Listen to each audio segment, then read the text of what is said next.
Assalamualaikum warahmatullahi wabarakatuh. Kami dari kelompok 7 yang beranggotakan Khalifatul Akbar, Sylvia Dara Puspita, dan Sulistya Marita akan mempresentasikan tentang inovasi dalam pembelajaran matematika PMRI dan Lesson Studi dan DDR.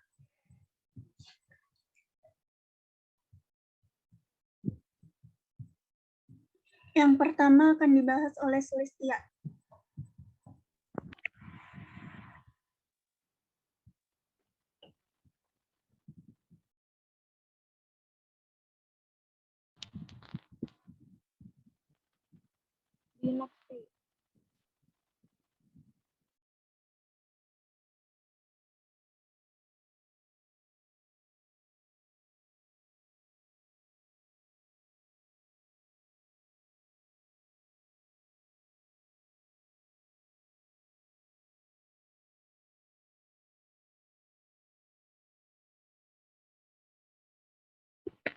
Pia, tolong di next dong. Itu belum jalan.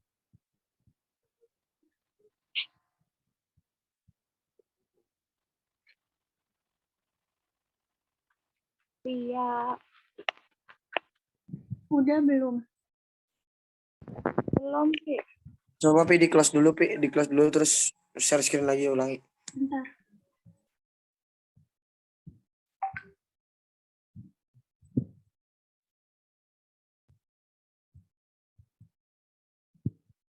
Udah ada belum? Oke, udah. Nah, PMR merupakan suatu pendekatan yang didasarkan pada asumsi atau anggapan menurut Hans Prudential pada tahun 1905 sampai 1990 bahwa matematika adalah aktivitas atau kegiatan manusia. Matematika bukanlah suatu pelajaran yang siap saji, melainkan suatu pelajaran yang dinamis yang dapat dipelajari dengan melakukannya atau mempraktekannya. Menurut Grave-Meyer pada tahun 1994, matematika bukanlah kumpulan aturan, kaidah, dan sifat yang sudah lengkap, yang harus dipelajari siswa.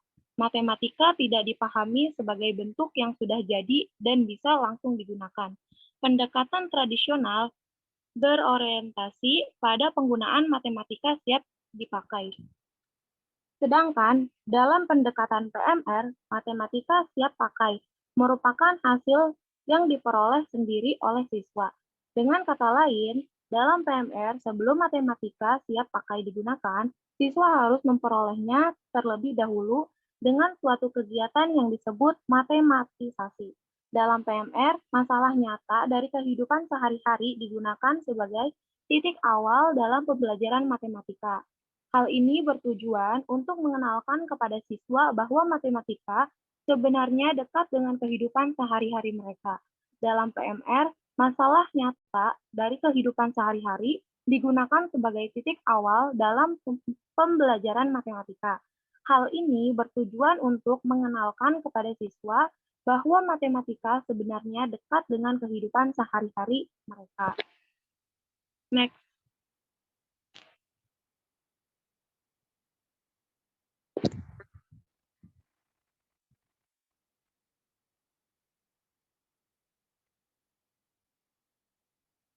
Bentar, nge-lag.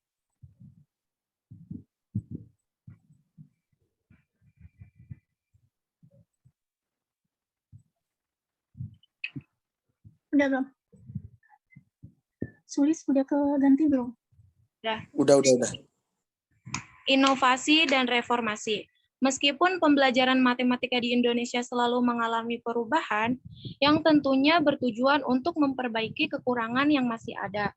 Namun, dominasi penggunaan pendekatan tradisional yang mekanistik dan menekankan pada drill and practice yang bersifat prosedural pada akhirnya hanya melatih siswa mengerjakan soal seperti mesin yang bersifat mekanis dengan rumus dan algoritma.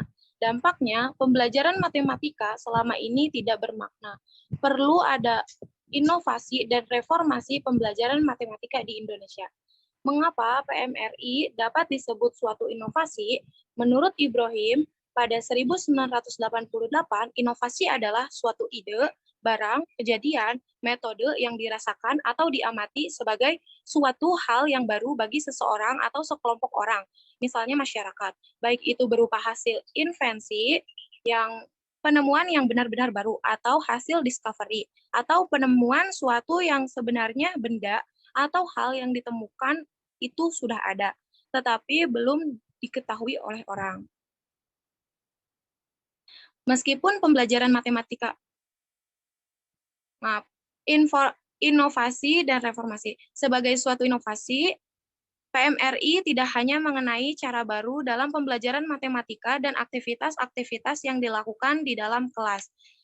Konsepsi tentang pembelajaran, namun juga konsepsi baru tentang siswa, peran baru guru, dan mendorong terjadinya transformasi sosial atau budaya secara lebih baik dan masif. Menurut Sembiring pada tahun 2009, melalui PMRI dilakukan proses pengembangan, perubahan dan perbaikan desain cara-cara pembelajaran di dalam kelas, serta pelatihan guru. Inovasi PMRI dimaksudkan untuk lebih mengoptimalkan hasil proses pembelajaran sehingga kemampuan siswa dalam menyerap dan memahami konsep, prosedur dan algoritma matematika menjadi meningkat serta untuk membudidayakan pembelajaran matematika agar matematika disenangi siswa. Karena pembelajaran matematika tersebut diramu sedemikian rupa sehingga seluruh konteks pembelajaran matematika berkaitan dengan kehidupan sehari-hari. Sedangkan menurut Ruseffendi, dalam makalahnya yang berjudul Evaluasi Pembudayaan Berpikir Logis serta Bersikap Kritis dan Kreatif Melalui Pembelajaran Matematika Realistik, menyatakan bahwa PMR atau PMRI dapat membudayakan berpikir logis serta bersikap kritis dan kreatif.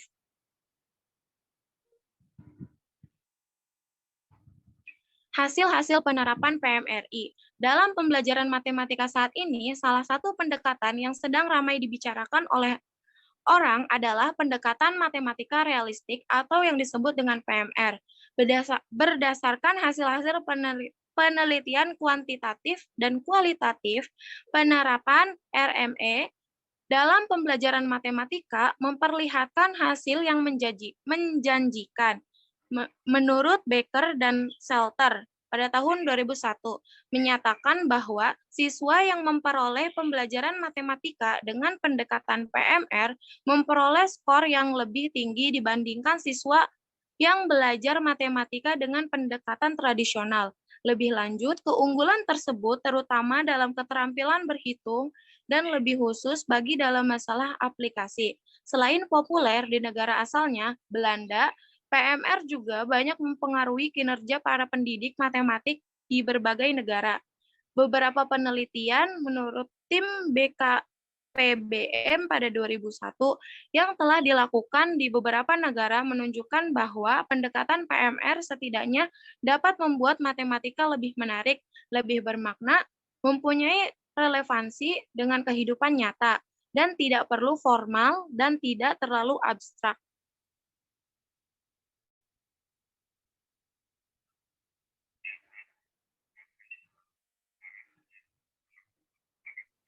Selanjutnya ada lesson study. Lesson study bukan suatu metode mengajar atau bukan suatu strategi pembelajaran, tetapi lesson study adalah suatu model pembinaan profesi guru melalui belajar mengajar atau pengkajian pembelajaran secara kolaboratif dengan sistem siklus dan berkelanjutan berlandaskan prinsip-prinsip kolegialitas dan mutual learning untuk membangun learning community. Lesson study dalam aktivitasnya, guru dapat memilih dan menerapkan berbagai metode atau strategi pembelajaran yang sesuai dengan situasi, kondisi, dan permasalahan yang dihadapi guru. Menurut Ahmad Sudrajat, tahun 2008, menjelaskan bahwa lesson study merupakan salah satu upaya untuk meningkatkan proses dan hasil pembelajaran. yang dilaksanakan secara kolaboratif dan berkelanjutan oleh sekelompok guru. Menurut Bill Kerbin dan Brian Koch dalam Ahmad Sudrajat tahun 2010, mengemukakan bahwa lesson study memiliki 4 tujuan utama, yaitu yang pertama untuk memperoleh pemahaman yang lebih baik tentang bagaimana siswa belajar dan guru mengajar. Yang kedua, memperoleh hasil-hasil tertentu yang dapat dimanfaatkan oleh para guru lainnya di luar peserta lesson study. Yang ketiga, meningkatkan pembelajaran secara sistematis melalui inquiry kolaboratif. Yang keempat, membangun sebuah pengetahuan pedagogis di mana seorang guru dapat menimba pengetahuan dari guru lainnya. Menurut Catherine Lewis, tahun 2004, mengemukakan pula tentang ciri-ciri esensial dari lesson study. Yang pertama, tujuan bersama untuk jangka panjang. Lesson study didahului adanya kesepakatan dari para guru tentang tujuan bersama yang ingin ditingkatkan dalam kurun waktu jangka panjang dengan cakupan tujuan yang lebih luas. Misalnya tentang pengembangan kemampuan akademik siswa, pengembangan kemampuan individual siswa, pemenuhan kebutuhan belajar siswa, pengembangan pembelajaran yang menyenangkan, pengembangan kerajinan siswa dalam belajar, dan sebagainya. Yang kedua, materi pelajaran yang penting. Lesson study memfokuskan pada materi atau bahan pelajaran yang dianggap penting dan menjadi titik lemah dalam pembelajaran siswa serta sangat sulit untuk dipelajari siswa. Yang ketiga, studi tentang siswa secara cermat. Fokus yang paling utama dari lesson study adalah pengembangan dan pembelajaran yang dilakukan siswa. Misalnya, apakah siswa menunjukkan minat dan motivasinya dalam belajar, bagaimana siswa bekerja dalam kelompok kecil, bagaimana siswa melakukan tugas-tugas yang diberikan guru, serta hal-hal lainnya yang berkaitan dengan aktivitas, partisipasi, serta kondisi dari setiap siswa dalam mengikuti proses pembelajaran. Dengan demikian, pusat perhatian tidak lagi hanya tertuju pada bagaimana cara guru dalam mengajar sebagaimana lazimnya dalam sebuah supervisi kelas yang dilaksanakan oleh kepala sekolah atau pengawas sekolah.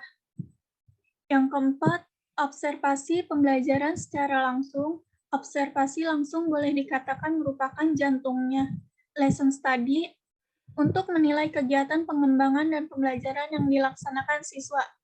Tidak cukup dilakukan hanya dengan cara melihat dari rencana pelaksanaan pembelajaran lesson plan, atau hanya melihat dari tayangan video, namun juga harus mengamati proses pembelajaran secara langsung. Dengan melakukan pengamatan langsung, data yang diperoleh tentang proses pembelajaran akan jauh lebih akurat dan utuh. Bahkan sampai hal-hal yang detail sekalipun dapat digali. Penggunaan video tape bisa saja digunakan hanya sebatas pelengkap dan bukan sebagai pengganti. Selanjutnya ada konsep dasar tahapan-tahapan lesson study.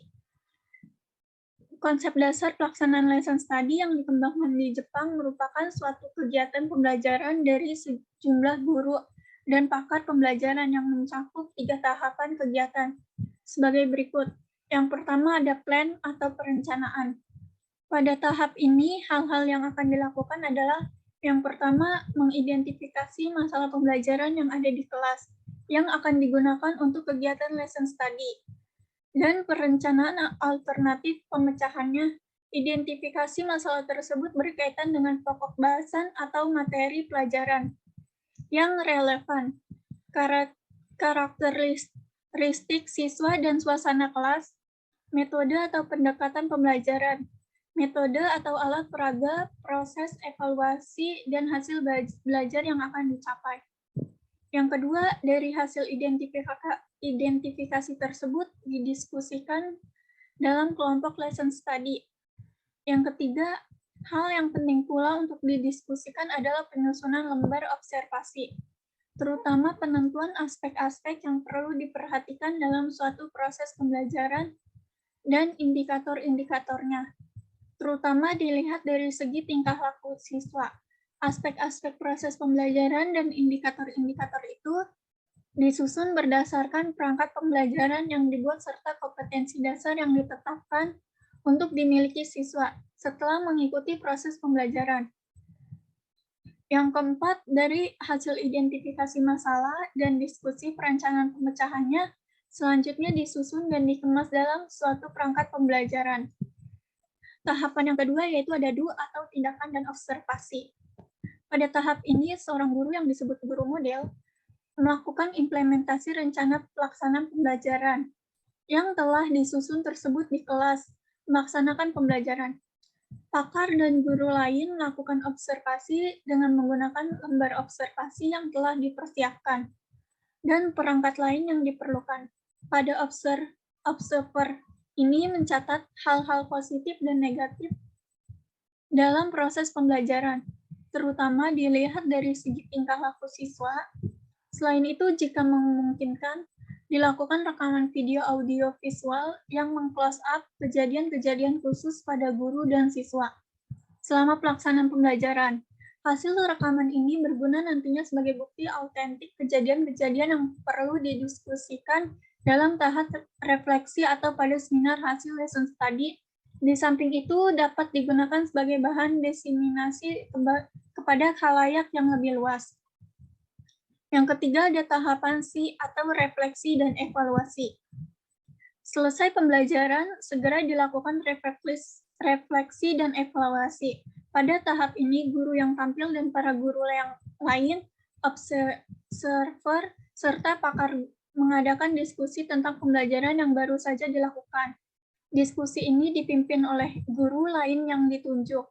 Pertama, guru model yang melakukan implementasi rencana pembelajaran tersebut di atas diberi kesempatan untuk menyatakan kesan-kesannya selama melaksanakan pembelajaran, baik terhadap dirinya maupun terhadap siswa yang dihadapi. Kedua, guru lain atau pakar menyampaikan hasil komentar, analisis observasinya, terutama yang menyangkut kegiatan siswa selama berlangsung pembelajaran, yang disertai dengan pemutaran video hasil rekaman pembelajaran.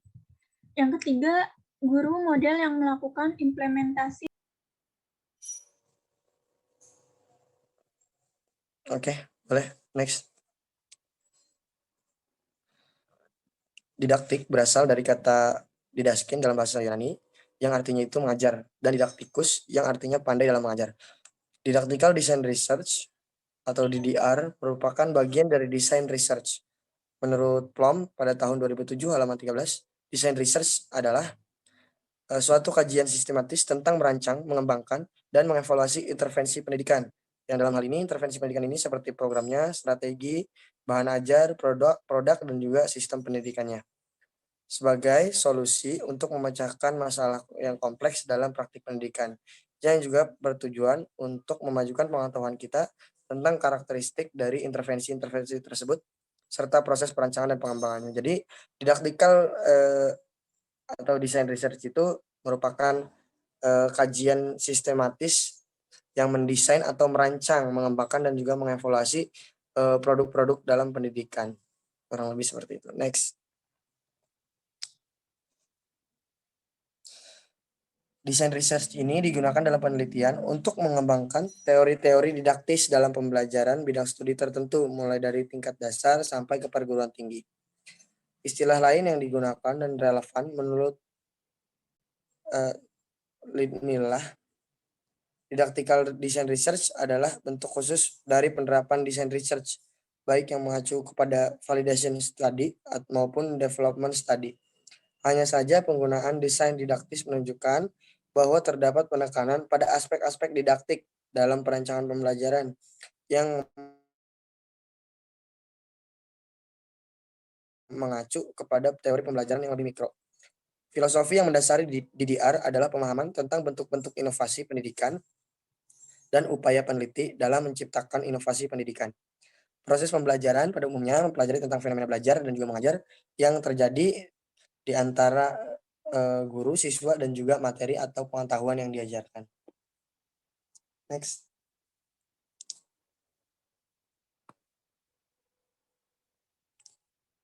Boleh next, Vi?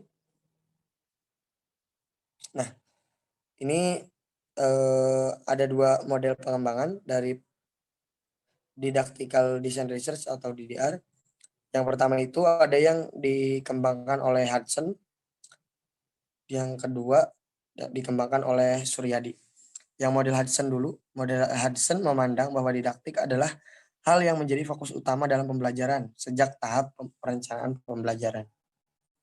Analisis didaktis sebelum pembelajaran difokuskan pada hubungan antara guru, siswa, dan juga materinya, sehingga dapat menjadi acuan bagi pelaksanaan pembelajaran. Didactical Design Research model Hudson pada tahun 2008 mengadaptasi dari model perencanaan pembelajaran instructional design dengan tahapan sebagai berikut. Yang pertama, tahapan-tahapannya analisis. Pada tahap ini membahas tentang apa saja yang dapat dijelaskan kepada siswa berkenaan dengan suatu konsep atau materi.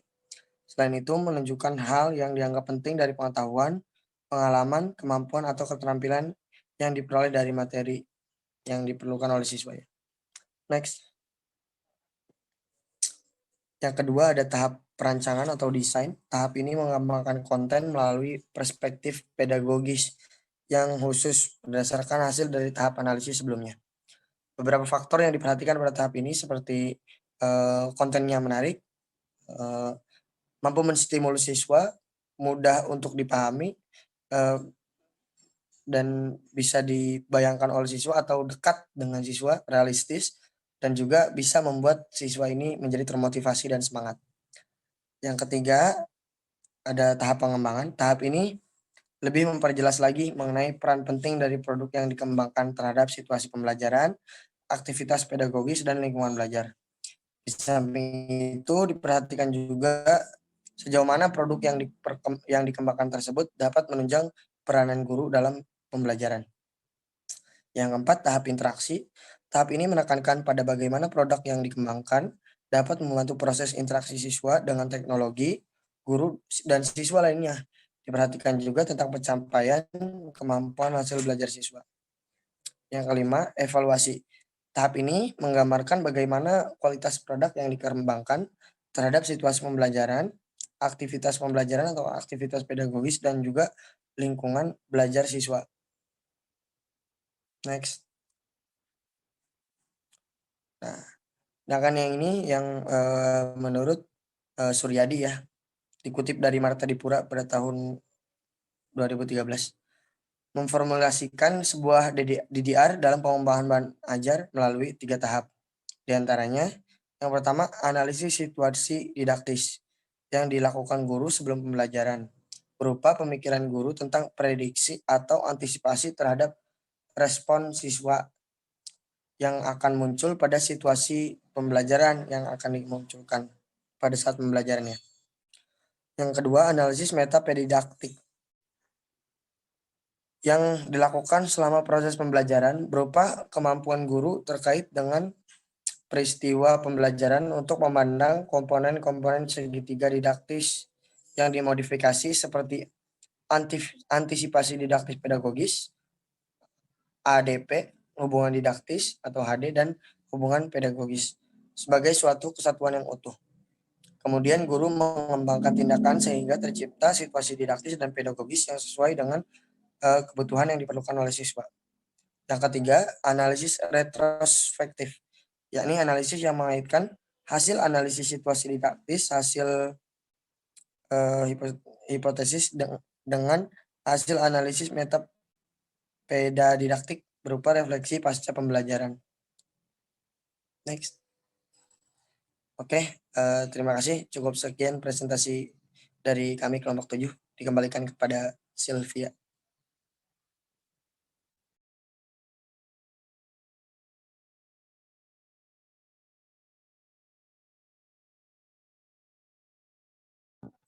Ya, mungkin dari kelompok lain ada yang mau bertanya.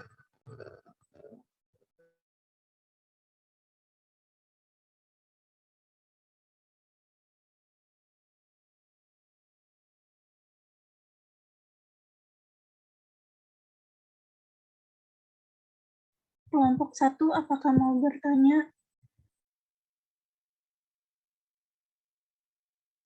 Ya, izin bertanya ke kelompok 7 ya. Iya, Moza, silakan. Oke, ya sebentar.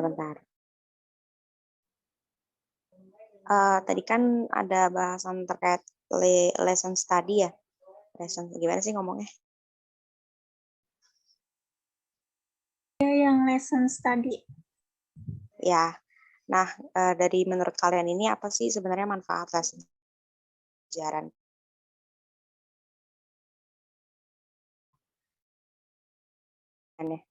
Halo?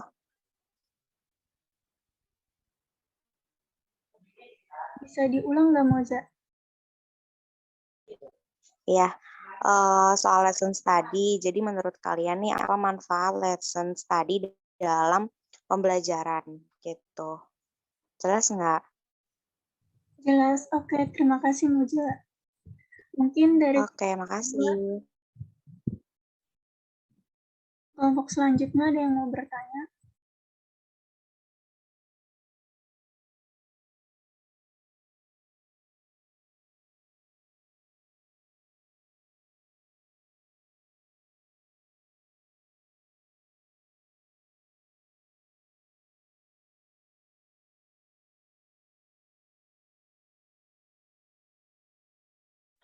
Mungkin untuk kelompok yang lain yang belum bertanya, boleh bertanya di kolom chat ya.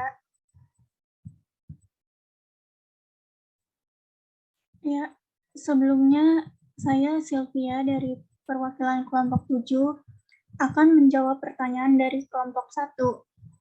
Pertanyaannya yaitu, apa manfaat lesson study dalam pembelajaran? Nah, jawabnya terdapat 2 manfaat dari lesson study dalam pembelajaran. Yang pertama merupakan suatu cara efektif yang dapat meningkatkan kualitas pembelajaran yang dilakukan guru dan aktivitas belajar siswa.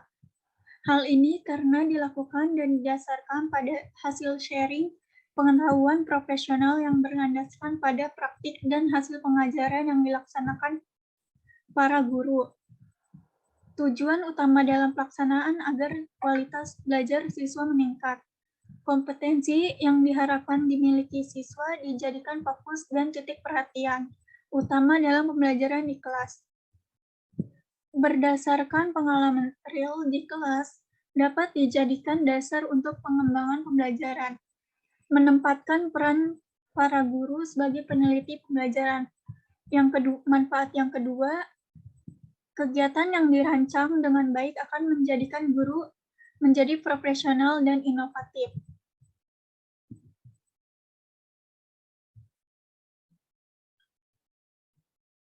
Bagaimana untuk kelompok 1? Apakah jawabannya sesuai?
Ya, silakan dimulai. Jawab pertanyaannya kelompok berapa?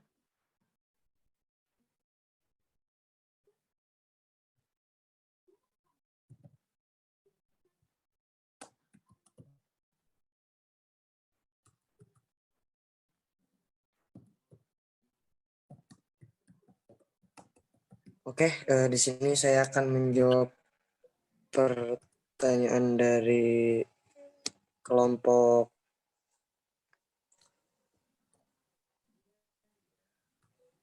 kelompok 5 ya. pertanyaannya yaitu bagaimana prinsip-prinsip yang ada pada PMRI. Prinsip-prinsip yang ada pada pembelajaran matematika realistis ini terdapat 3 prinsip kunci. Yang pertama, guided reinvention atau menemukan kembali, atau juga progressive mathematizing atau matematisasi yang progresif, di mana peserta didik ini harus diberi kesempatan untuk mengalami proses yang sama sebagaimana konsep matematika ditemukan. Pembelajaran dimulai dengan suatu masalah yang kontekstual atau sesuai dengan kehidupan sehari-hari atau dekat dengan realita yang ada pada siswa, yang selanjutnya melalui aktivitas siswa diharapkan menemukan kembali sifat, definisi, teorema, dan prosedur-prosedur matematis. Yang kedua ada didaktikal fenomenologi atau fenomena didaktik, yaitu situasi-situasi yang diberikan dalam satu topik matematika disajikan atas 2 pertimbangan, yaitu melihat kemungkinan aplikasi dalam pengajaran dan sebagai titik tolak dalam proses pematematikaan. Tujuan dari penyelidikan fenomena-fenomena tersebut adalah untuk menemukan situasi masalah khusus yang dapat digeneralisasikan dan dapat digunakan sebagai dasar pematematikaan secara vertikal.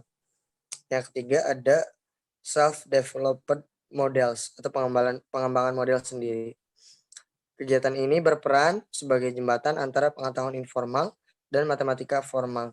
Matematika formal itu matematika yang kita dapatkan di sekolah, sedangkan informal itu yang kita dapatkan berdasarkan apa yang kita peroleh dari perjalanan hidup kita sehari-hari, kurang lebih seperti itu.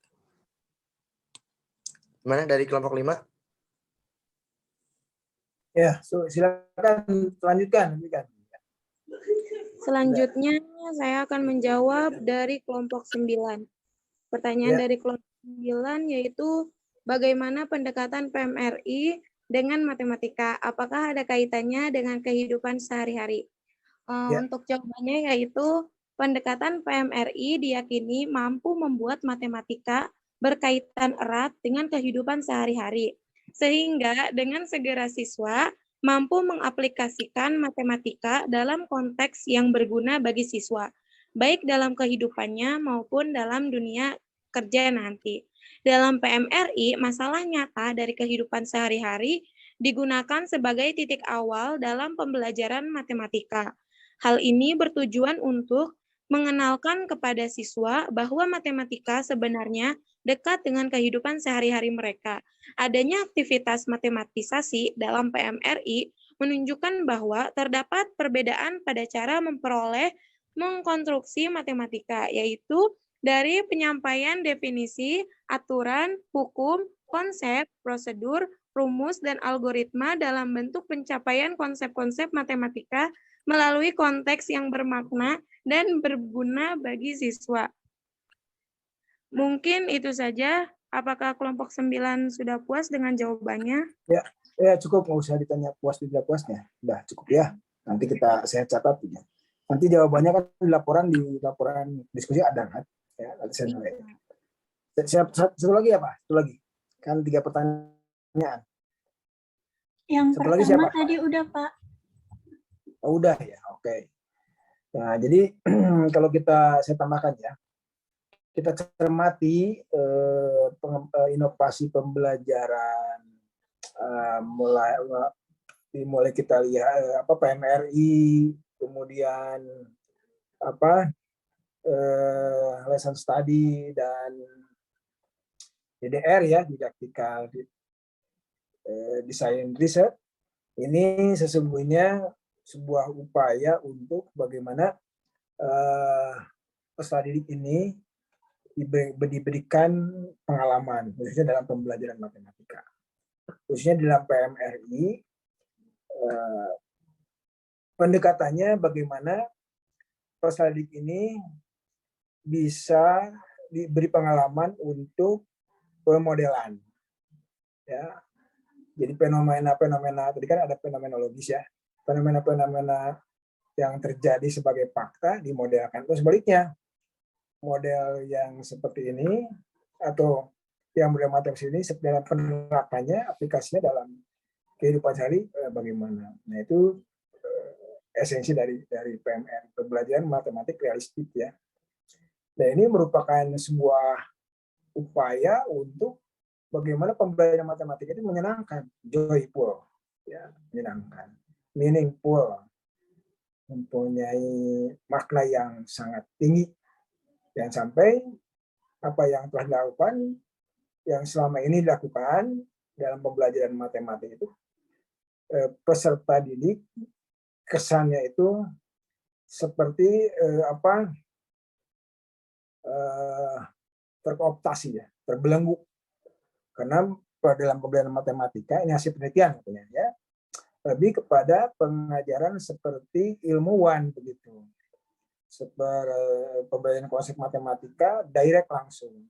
Jadi bicara rumus-rumus dan sebagainya. Tidak berangkat dari fakta-fakta yang dialami dalam kehidupan sehari-hari. Nah ini penting ya menjadi catatan kita. Apalagi nanti kelompok 8 akan menjawab bagaimana ICT digunakan sebagai machine learning machine ya, atau juga media atau alat peraga. Dan yang kedua, action research, lesson study ini sebetulnya bukan untuk siswa, tapi ujung-ujungnya memang untuk siswa. Ini adalah upaya untuk memberikan penguatan pada kompetensi guru, khususnya kompetensi profesional, kompetensi pedagogik, dan kompetensi sosial ya. Karena di sana ada upaya untuk berkolaborasi antara guru, mulai dari perencanaannya, kemudian pelaksanaan, dan ada kelompok guru yang observasi, kemudian ada refleksi, dan seterusnya. Tadi sudah dijelaskan ya. Nah, kalau ini dilakukan luar biasa sebenarnya, artinya akan terjadi sebuah loncatan bagaimana matematika ini diajarkan dan dipelajari oleh peserta didik dengan menyenangkan. Itu tambahnya. Tentu saja kita harus bisa mengantisipasi, makanya ini perlu diperkenalkan pada Anda semua ya, bahwa dalam prakteknya ujung-ujungnya adalah peran guru ya, yang memang akan memberikan pembelajaran. Nah, maksudnya dalam desain atau perencanaan atau RPP di sini akan dirancang ya. Nah, setelah Anda mendapat penguatan dari mengikuti lesson study ya, terutama ada PMRI ke depan, desain perencanaannya, desain pembelajaran harus seperti apa. Nah, ini ya, itu satu poin ya. Oke, ini